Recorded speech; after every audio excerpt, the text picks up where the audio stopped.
Good morning, students. Today's date is 21st of October 2020, and in this session we will discuss English worksheet number 93. This worksheet is based on Unit 1 Wake Up poem. This poem has been written by C. Fletcher. Students, आज की worksheet unit 1 wake up poem पर based है और ये poem आपको याद होगा, हम पहले ही इस पोएम को रीड आउट कर चुके हैं। इस पोएम का रेसिटेशन हमने किया था, तो आज फिर से इसी पर बेस्ड एक वर्कशीट आपके लिए आई है। Let's start. Hello students, how are you feeling today? Number 1, do you recognise the lines given below? Yes, they have been taken from the poem Wake Up. Read aloud and write the lines given below. Wake up, it's a lovely day. Oh, please get up and come and play. It's much too late to lie in bed, so hurry up, you sleepy head. Students, ये sentences read करने के बाद आपने identify कर लिया होगा ये sentences कहाँ से लिए गए हैं। जी हाँ, ये सेंटेंसेस वेकअप पोएम से लिए गए हैं। और इन सेंटेंसेस में क्या बताया गया है? यहाँ बताया गया है, एक बच्चे को कहा जा रहा है कि wake up, it's a lovely day, यानी बच्चे उठ जाओ, ये दिन देखो कितना लवली है, कितना प्यारा है। प्लीज़ गेट अप, और आओ चले खेलें। अगर आप अभी भी बेड में ही रहे तो ये काफ़ी लेट हो जाएगा। यू स्लीपी हेड, जल्दी से उठ जाओ। ठीक है, तो आपको भी इसी तरह से पोएम का रेसिटेशन करना है स्टूडेंट्स, प्रैक्टिस करना है घर पे। Now let's move to question number 2। If we get up early in the morning, these are some of the things that we can see. Look at the picture carefully and identify the things one has been written for you.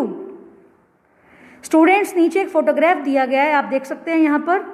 अब जब आप early morning जागते हैं तो आप अपने आसपास बहुत सी चीज़ों को देखते हैं, और क्या क्या चीज़ें आप देखते हैं वो आपको यहाँ पर राइट डाउन करनी है, लिखनी है। तो एक ऑलरेडी आपके लिए किया गया है, बटरफ्लाइज। और क्या दिखता है स्टूडेंट्स? ऑब्वियसली सबसे पहले आप देखते हैं सन को। सन की वजह से ही तो आसपास रोशनी होती है, तो you can write here sun. और क्या दिखता है? Trees, you can write here trees. और बर्ड्स, आप बर्ड्स लिख सकते हैं, स्काई लिख सकते हैं। ठीक है, तो जो भी आपको पसंद हो वो आप यहाँ पे लिख सकते हैं। सुबह जागने के बाद आपको अपने एनवायरनमेंट में क्या क्या चीज़ें, नेचुरल चीज़ें नज़र आती हैं वो आपको यहाँ पर लिखनी है। You can write sun, trees, sky, birds, grass, etc. Now we will discuss question number 3. Do you like to stay in bed longer on a holiday? I am sure you do. The beds shown below are of different sizes. Have you noticed that? Can you compare them? Students, अक्सर holidays वाले दिन, छुट्टी वाले दिन आप ज़्यादा देर तक bed पर सोना पसंद करते होंगे। ठीक है, तो वही बात यहाँ पे बताई गई है। नीचे कुछ बेड्स दिए गए हैं और ये सभी बेड्स डिफरेंट साइजेस के हैं। सी, दिस वन इज़ बिग, ये बेड बड़ा है, मगर ये वाला बेड इससे भी बड़ा है। You can compare. और जो ये वाला बेड है, थर्ड वन, ये इन दोनों से बड़ा है। तो बड़ा, बहुत बड़ा, और ये सबसे बड़ा। बच्चों, ये कंपैरिजन है, तुलना दिखाई गई है। ठीक है, this is a big bed, this is a bigger bed, this is the biggest bed.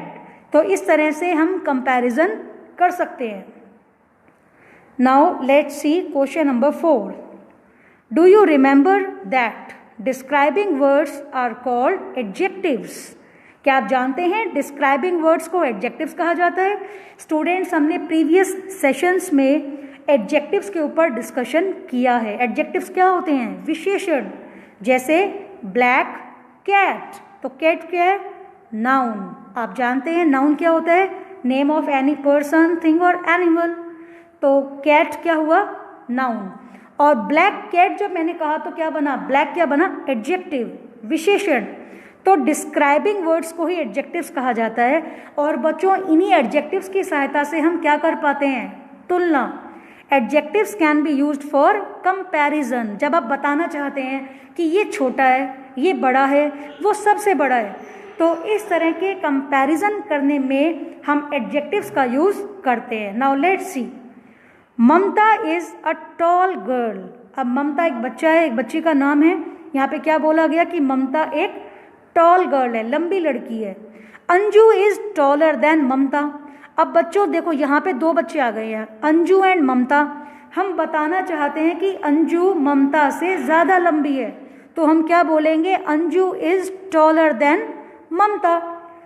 अब एक तीसरा बच्चा आ गया जिसका नाम है सोनी, और जो सोनी है ना ये इन दोनों से लंबी है, तो हम क्या बोलेंगे, Soni is the tallest of the 3 girls. ठीक है, इस तरह से हम क्या कर सकते हैं, कंपैरिजन।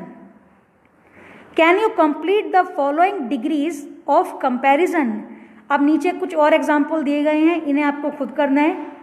देखिए, स्मॉल, ये स्मॉल है, और ये तो इससे भी छोटा है, और ये वाला सबसे छोटा है, तो स्मॉल, स्मॉलर, स्मॉलेस्ट, यानी सबसे छोटा, छोटा, और ये छोटा तो है मगर ये इससे बड़ा है। ठीक है, तो क्या लिखेंगे, स्मॉल, स्मॉलर, इससे छोटा है ये, और ये वाला सबसे छोटा, स्मॉलेस्ट। ऐसे ही आप यहां पे देखिए,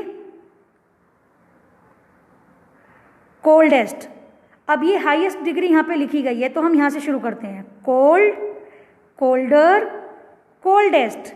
ठंडा, बहुत ठंडा, सबसे ठंडा। ठीक है, छोटा, थोड़ा और छोटा, सबसे छोटा, या आप ऐसे भी कह सकते हैं, छोटा, बहुत छोटा, सबसे छोटा। ठीक है स्टूडेंट्स, इसके बाद हम देखते हैं नीचे क्या दिया गया है। बच्चों ये नोट टीचर के लिए, तो ये तो हमारे लिए, आप इसे छोड़ सकते हैं, बट ये आपके पेरेंट्स के लिए है। इसमें क्या बताया गया है, यहाँ बताया गया है कि पेरेंट्स को बच्चों के साथ जल्दी उठना है। ठीक है, पेरेंट्स के साथ आप सब बच्चे डिस्कशन कीजिएगा। आप सबको जल्दी उठना है, अपने पेरेंट्स के साथ डिस्कशन करना है कि सुबह उठते हैं हम तो चारों तरफ हमें क्या दिखता है। बच्चों हो सके तो आप पार्क जाया करें सुबह, या फिर अपनी बालकनी से भी देख सकते हैं ग्रीन एनवायरनमेंट को, बर्ड्स होते हैं आसपास, ओस की बूंदें होती हैं, तो ये सब आप देखने का प्रयास करें, फील करें नेचर को। ठीक है, और नीचे कोविड एप्रोप्रिएट बिहेवियर दिया गया स्टूडेंट्स। आप जानते हैं ना, कोविड-19 की वजह से हमें कोविड एप्रोप्रिएट बिहेवियर को अप्लाई करना बहुत ज़रूरी है, यूज़ करना चाहिए हमें। Keep maintaining physical distance of 6 feet और 2 यार्ड्स। तो सोशल डिस्टेंसिंग को यूज़ करें, आप सोशल डिस्टेंसिंग का पालन करें और मास्क ज़रूर लगाएं। ठीक है स्टूडेंट्स, आई होप आज की वर्कशीट आपको क्लियर हो गई होगी। कोई डाउट है तो आप मैसेज करके मुझसे ज़रूर पूछिएगा। Thank you, have a nice day.